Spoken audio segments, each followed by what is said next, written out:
So in this section, I want to spend a little time with the framework that I just introduced so I can show you what an effective tool it is for planning marketing strategy and for facilitating conversation within your company about different assumptions people have. So let's go back to what the framework said. As you recall, there were three dimensions. There was the operational excellence dimension, there was performance superiority dimension, and there was customer intimacy dimension. So the first thing you do in using this framework is to think within your industry, for your product and your firm, what does it mean to be operational excellent? Typically, these are things like customer service, reliability, cost considerations, delivery, inventory control, those kinds of things. But what's important here is that you determine what operational excellence means in your industry.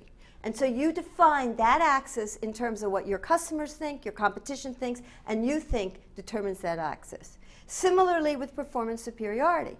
What does it mean to have the superior performance in your industry? Financial service, it's about the performance of stocks or instruments, financial instruments. It could be product design, it could be style, it could be technology. Whatever it means to be product superior or performance superiority, that's what goes on this axis. That's what this axis is.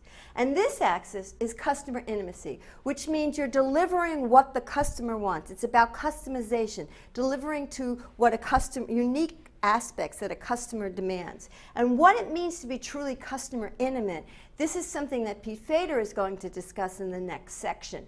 But think about what does it mean to be customer intimate in your industry. That's the first thing to do. Agree on what these dimensions stand for in your industry for your product or service. The second thing to do is to determine what fair value is. Fair value is the expectation that the customer has on each of these dimensions, and you must meet fair value. If you're below fair value, customers reject you. So you've got to be at least at fair value. What the framework suggests is that you're going to meet fair value on two dimensions and be the best on one.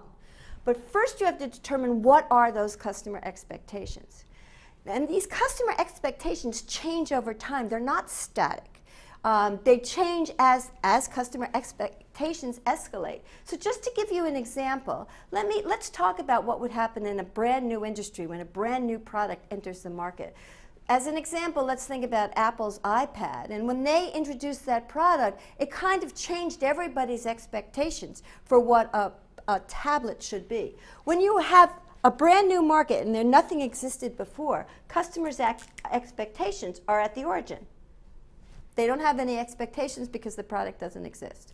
When a new product comes into the marketplace, it tends to enter with a new product feature. And so when the iPad came in, it came in with a new feature, the product features of that iPad, and that was better than what people expected, and Apple was wildly successful. Over time, people started to expect that. A tablet had to have at least those features, and that became the new fair value. So there was pressure on Apple to come up with new features, and they came up with the iPad mini. So they came up with a smaller size screen, a better resolution on the screen, different kinds of things that exceeded those expectations. But over time, those new features will become the new expectations. And you can imagine, as the product gets more and more mature, the fair value or the customer expectations can go far out. If you're in a very mature product category, customer expectations are quite high. And if you want to enter a mature category, you really have to deliver products that meet very high customer expectations. In most markets, if the expectations of product features become so high that it's very hard to differentiate and be a leader on that, many times what you tend to see is movement on the operational act. So people will deliver those benefits at a cheaper price. And over time, in mature industries, the competition here gets very high. For very efficient, low cost, in personal computers, for example, the features are quite high, and the price is driven down. And so you see very high expectations on both the operational and the performance superiority dimensions. It tends to be in mature markets that operational excellence is high, performance superiority is high, but the customer intimacy line is not as high. So this tends to be what you'll see in mature product markets. But you can imagine lots of different scenarios. For example, in services, personal services, you might have very high expectations on customer intimacy. You expect your hairdresser to cater the hairstyle that they give you to you, so it's very personalized. It may be that they use state-of-the-art products, but perhaps they're not very good at operational excellence. So you might see in some market like that very high expectations on customer intimacy, very high expectations on performance superiority, but not as high in operational excellence.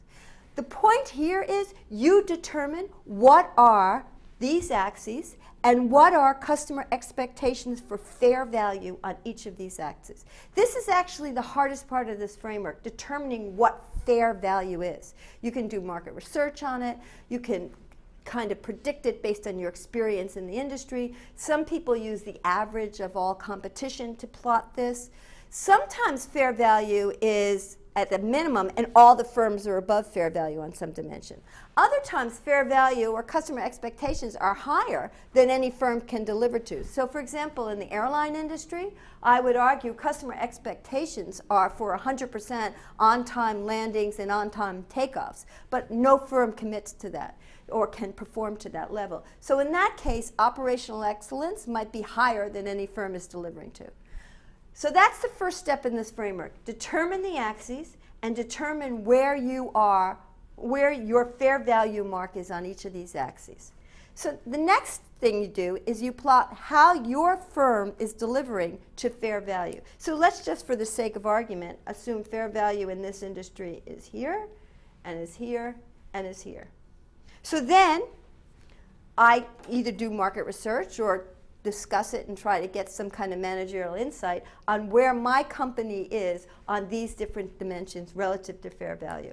So it may be that I'm below fair value on performance superiority. Maybe I'm above fair value on operational excellence. And I'm kind of hitting the relatively low expectations on customer intimacy. So that's the next thing. Where is your firm? Then you plot where's the competition. So perhaps the competition is way below you in operational excellence, but above you in performance superiority and also hits the spot on customer intimacy. Now you're ready to plan strategy. And what you want to do in this case is plan short-term strategy and long-term strategy. So in the short term, what you have to do is, if you remember what the framework says, it says you have to meet fair value on two dimensions and be the best on one. So if I was the red firm, what I might argue my short-term strategy would be is to get up to speed on performance superiority because I'm below. And if I don't keep up with my product, I might ultimately be shaken out of the market. And so in the short term, I might plan strategies to improve my performance superiority. In the long term, perhaps, I want to be known as the market leader in operational excellence. So I need to do what it's going to take to keep that operational excellence leadership and become like a Walmart or a Vanguard that's known for being the best at operational excellence. That's just one example of the kind of strategy you can plan. But what's great about this framework is it forces everybody to identify their assumptions, to map in a very complex market what matters to the customer, where customer expectations are, where you think the competition is delivering, and where you as a firm are strong and weak. And it puts it right on one framework. Now this framework can be used very systematically. You can run market research studies to actually plot where you and your competition and customer expectations are. The other thing to remember is fair value is not a static concept. These things change over time. So you need to map this over time to see where customer expectations are. The other thing that happens, and you have to think about this as a dynamic strategy, is when you make a move, competition reacts. They're not just standing still. So you need to think, well, if I move here, if I move there, what's competition going to do? So it gives you a way to plan those kind of moves over time. And lastly, you think about how costly it is to move up at these different kinds of things, and that might affect your strategy. Perhaps it's very, very costly to move along this product axis. And so you may think about whether or not that's the right short-term strategy. Maybe that's something you're going to do in the long term because you have to, invest more to be able to move here effectively.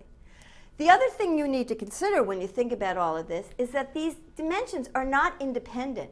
If I move along the product dimension here, I'm going to change my cost position. I'm going to change my efficiency. So as I move here, I might be lowering my operational excellence. And similarly, as I become more product featured or product focused to deliver to technology and design, I may become less customer intimate. And so you have to think about the interactions of all these things.